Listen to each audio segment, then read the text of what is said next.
Hey guys, Sandy here, and today I am up on the Crafty Maven getaway for this layout. Now, the theme of my layout today is art party, so I'm definitely going to be doing some mixed media. I have this pre-made kind of canvasy watercolory sheet of paper from Brutus Monroe. I have this cut file from the Creative Cuts Club and a sheet of white cardstock. So let's see what I can do.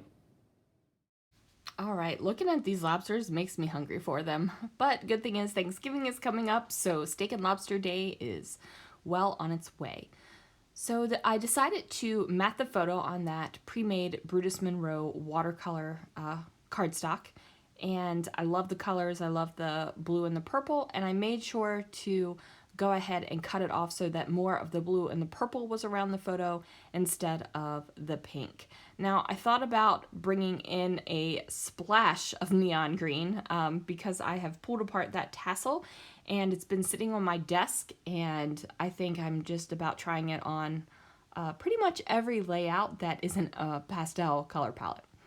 Now I'm going to take this cut file that I got from the Creative Cuts Club, and I'm just trying to figure out where exactly I want it to lay on my layout, like where it's going to hang off, because I know I don't want to put the whole thing over top of my layout. So I figured that out, and I just use a pencil to mark lines on the edge of the 12 by 12 sheet of paper. Now, originally, I was going to pop this cut file right on top of this white cardstock, and you know, you got to give it a little wax on, wax off to get it ready, I guess. But I've pulled out some Brutus Monroe metallic aqua pigments, and they're watercolors. And then I also pulled out this shimmers that's just about gone. So love these metallic aqua pigments from Brutus Monroe. You can just see the metallic in there, and they are gorgeous. So I decided to go ahead and put something down and not make this like a stark white background. So I'm using a pretty thick brush, and this is one of those cheap paint brushes that you can pick up at any hardware store.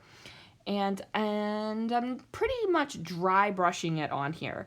When I originally started, I was thinking like metallic-y swirls and all kinds of things and like really make it feel oceany. But as soon as I started to do the layout, it totally went a different direction. Now I am just adding in more water to basically tone down the color of this aqua pigment. And I am just adding in more of these kind of like dry but brushy stripes where the lighter color isn't. And then I just decide to go for it and basically put the blue all over the entire page because I really like the color of it. So again, my plan, totally different once I started making things happen. Now I do pull out my Tim Holtz glass media mat, and that is because I want to be able to paint on this sucker right away. And then I had to remember which way the layout was going to go. So I'm adding this on, and the very first stroke, I used that watered down version. And then I thought, you know what? I really want this to be dark. I want this to pop off of the page since I have that blue on there already. So I went ahead and added a bunch of aqua pigment, and I do water it down just a little bit because I feel like that's gonna help me spread it or some nonsense. But you can really see the striped difference, and at first I was really liking that look. I was liking the fact that there were difference in the intensity of the color on top of the cut file. But as you'll see, that wasn't the look that I ended up with. So this layout is definitely the layout of I'm starting out in one direction, and once I start it going, it completely changes and goes to a different direction. So here I am really laying down that color, and I am totally using it straight out of the bottle, no diluting it whatsoever. And it is the most pretty, dark, almost cobalt blue. Like, it is gorgeous. I love it. Absolutely love it. And I am really, really soaking this paper up because the paper does pull in the watercolor, And then the only thing I'm doing is adding more and more. So basically everything is completely wet.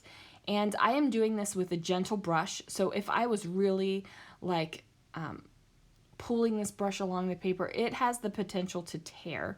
So I am using it with gentle brush strokes while I'm getting that paper. And like that, you can see on the back side, like it's pretty much soaked all the way through. And I don't know what I was thinking pulling it up like that, other than the fact I didn't want it to completely dry on top of the glass mat. Now this is the shimmers, and I think they are awesome. So this has some more metallic in it, and I'm just going to go ahead and basically add some accents of this metallic shimmer color all over. And then I decide, what did I just do? I love my my dark color so much, and I just took it all away. So basically, I take the dark blue aqua pigments again and put it right over top of the shimmers. And what that does is it brings this second layer of shimmer on top of the shimmers. So you'll be able to see it when it's dry. You'll be able to see like where the shimmers show up a little bit. And this, I love this sucker. Let me show you how easy it is to clean watercolors off this mat. So I just sprayed some water on it and wiped it on off. Now that blue that's still there in the middle is glitter paste, and it is something that I need to take off a little bit better than I already have. So I blot it a little bit and then I lay it back down because this bad boy is really going to have to dry. You know, sometimes I don't mind using my wet mixed media. Like, I don't have a problem with that, but sometimes it's a little bit too wet. Okay, and then voila, we're all dried, and I'm taking a anti-static powder tool bag, and I am just putting it over top of the entire cut file here. And then I'm taking this stamp that I picked up at the give and take table at Retreat, and I am just using a Versamark ink pad and inking it up and then stamping over top of the cut file. I'm not really too concerned about where it's going. I do want to get some coverage across the cut file, like from basically the entirety of the cut file without covering up every single little bit of the cut file. I still want areas that are just blue that will not have this embossing that I'm getting ready to do on it. So I am using some Brutus Monroe embossing powder, and this is Mermaid Tail, I believe. And you guys, if you are an embosser, if you like embossing, if that is something that you consider fun, you have got to check out some Brutus Monroe embossing powders. They are glorious. They melt so smoothly. They're just great quality. The colors are amazing. I just love them. And I'm not an affiliate for them. Wish I was, but I am not. Just love the embossing powders. So the only thing I'm doing is tapping it on top of the cut file, making sure that I get it back into the embossing pot. And then I'm going to take a, oh, not here. Okay. So this time I decided to squirt the media mat with water and pick up the embossing powder that way. So that is one way to do it. I also keep a dry Swiffer nearby and use that to like clean up stray embossing powder because it does get everywhere. So here we go. I am going to warm up my heat tool here for a few minutes.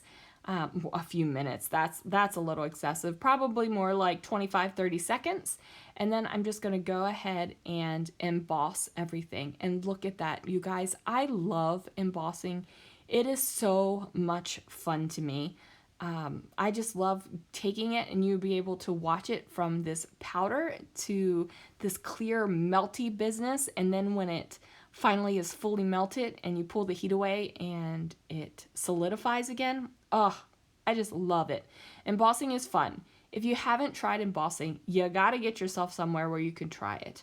Now, embossing isn't for everyone. I won't say that like you have to be an embosser, but you definitely should try it.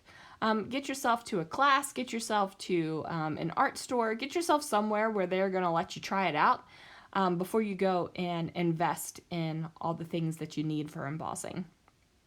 So definitely do that.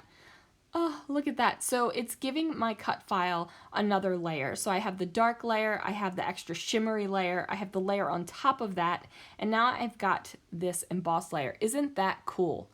So cool. And no, it does not cover the entire cut file. It does not, it doesn't have a whole bunch there, but I'm okay with it. Now, at this point, I was thinking I needed to do something besides that layout, that background that I pre-made, just because I wasn't really feeling it. You know what I mean? Like, I just felt like it was just too much shimmery blue on top of shimmery blue, and I wanted a little bit of contrast. I wanted to do that so that my cut file really stood out. And even though I've done a lot of things to the cut file, there's lots of layers of mixed media on the cut file, there's watercolor, there's embossing powder, there's all that fun stuff, it still really felt almost like one note when it's on top of that striped kind of mixed media background that I made. And I actually don't even know what I did with the background. I'm looking around my room because I was like, oh, I will be able to use that for something else. I don't know if I've made a layout with it already or what. But that's got to be something I figure out because I like the background. It just wasn't exciting enough for my lobster layout. So this is Echo Park paper, and they make fantastic polka dot paper, like fantastic. I actually have this, the scraps of it still sitting out because I want to use the polka dots again. Not for lobsters, but So I'm going to use my grid mat here to line up the layout and just to show you what I'm going to do. So I do know that I need this to be 12 by 12. So I'm just making sure that everything lines up and we're like, whoops, didn't do that one too well, so we're going to do it over again.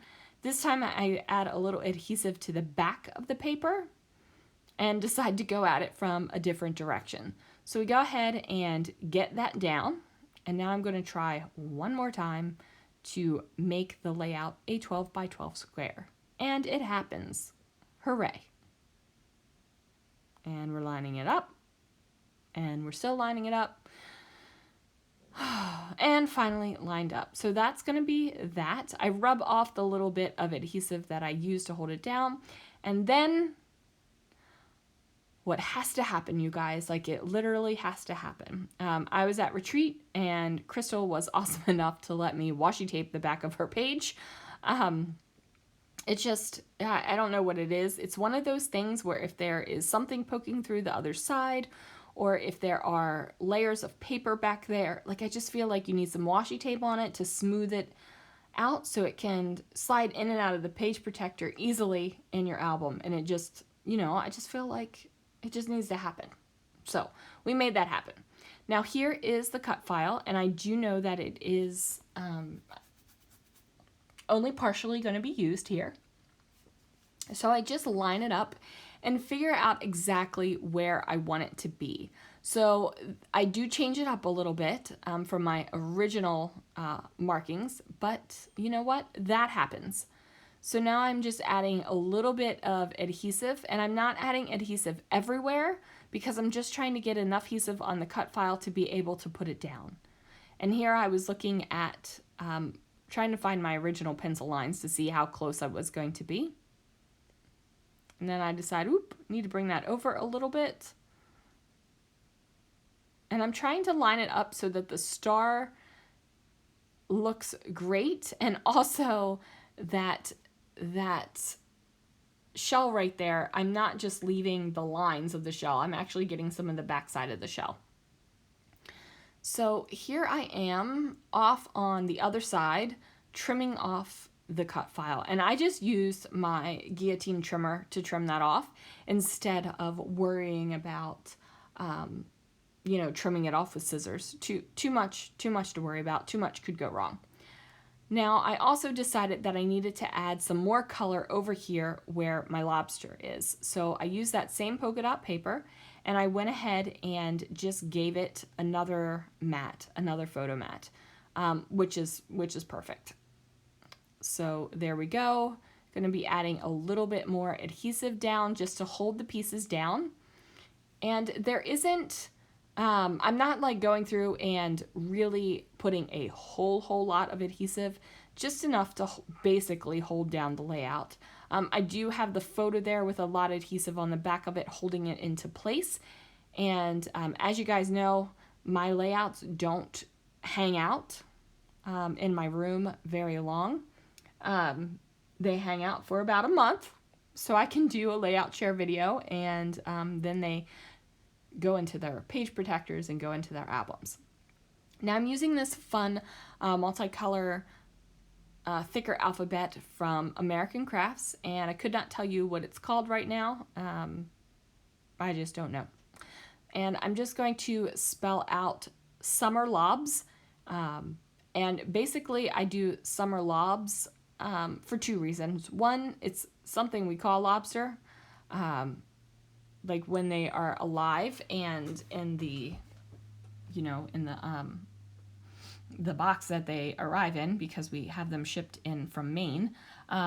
We're like, look at those lobs. And then the second reason is because lobsters was not really going to fit right where I wanted it to fit, and I did not want to go over top of the cut file with my title. So, two reasons, both are equally adequate. Or, you know what? Even if it would have totally fit and I've never called a lobster a lob in my life, if that's what I wanted to title it, then hello, just title it that way. Like, do your thing. Seriously, do your thing. And I decided to specifically call it Summer Lobs because, like I said, we usually do lobster on Thanksgiving. Thanksgiving is otherwise known as Steak and Lobster Day in our house. So I just wanted to date it. And I'm really making an effort to use these thicker stickers, numbers, because I end up using a whole bunch of the alphabet and the numbers are just kind of sitting there all alone, and I have all these numbers. So I figure if I actually date these things, it'll be great. Now, these layouts do go in our chronological family albums. However, you know what? I mean, somebody might take it out. The binders could pop open. There could be all kinds of things, and having to remember where everything goes is like a nightmare. Seriously, like a nightmare. So I'm just going to add in a few things. I'm bringing in some stickers, also bringing in some tabs, just to kind of give the layout a little bit extra. I'm always a fan of more is more, but in this case, I really want the cut file to shine.